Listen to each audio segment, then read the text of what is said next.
অপরাধী শুধু জুলাই গণহত্যা না, এর বাইরে অনেক বিচার পাওনা হয়ে আছে। সেই বিচারের একটা গল্প বলি। একজন আসামি আছে যার ব্যাপারে আমরা তদন্ত পেয়েছি যে নিজের হাতে মাথায় গুলি করে 1030 জন মানুষকে সে হত্যা করেছে, যাদেরকে আয়না ঘরে বন্দি করে রাখা হয়েছিল। তার একটা নেশা ছিল, বন্দীদেরকে যখন চোখ হাত মাথ বেঁধে বুড়িগঙ্গা নদীতে নিয়ে যায় নৌকার মধ্যে, গুলি করতো, যখন গুলি করে লাশটা নদীতে ফেলতো, সেই সময় গুলিটা সে হাত দিয়ে মাথার কাছে নিয়ে করত। তা আমি জিজ্ঞাসা করলাম সেটা কেন? জবাব হচ্ছে যে উনি গুলি করার পরে নিহত ব্যক্তির মগজ এবং রক্ত ছিটে এসে যখন তার হাতে লাগতো, গরম লাগতো, তখন তার মধ্যে ফিলিংস আসতো।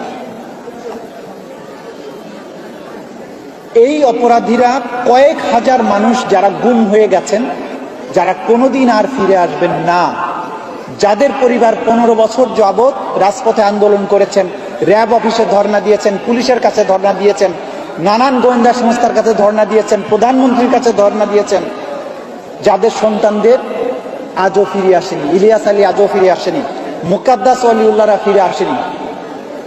এই যে কয়েক হাজার মানুষ, তাদের বিচারটাও কিন্তু আমাদের এই ট্রাইব্যুনালের উপরেই অর্পিত। এই বিচারের কোনো সাক্ষী নাই দৃশ্যত, কারণ এটা একটা বাহিনী করেছে, তাদের গোপন আয়নাঘরে বন্দি রেখেছে, গোপন জায়গায় মেরে লাশ ডিসপোজাল করেছে, কোনো চাক্ষুষ সাক্ষী নাই। এরকম অপরাধের বিচারও কিন্তু আমরা করছি।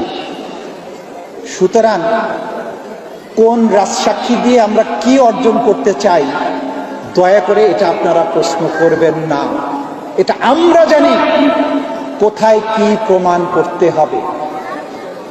আমি শুধু বলবো, আমাদের প্রতি আস্থা রাখবেন। আমরাও আপনাদেরই সন্তান, আপনাদেরই ভাই, আপনাদের বিপ্লবের অংশীদার, আপনাদের শোকের অংশীদার, আপনাদের আনন্দের অংশীদার, আপনাদের আবেগের অংশীদার। আমাদের কাজটি করতে দিন। যেদিন বিচার শেষ হবে সেদিন আশা করি কোনো শহীদ পরিবারের কোনো ক্ষোভ, আক্ষেপ অন্তত আন্তর্জাতিক অপরাধ ট্রাইব্যুনালের উপরে থাকবে না। আমরা সেই দিনের স্বপ্ন দেখছি যেদিন বাংলাদেশে এইরকম সিরিয়াল কিলার, সাইকোপ্যাথরা আর কখনো ক্ষমতার ধারে কাছে আসতে পারবে না।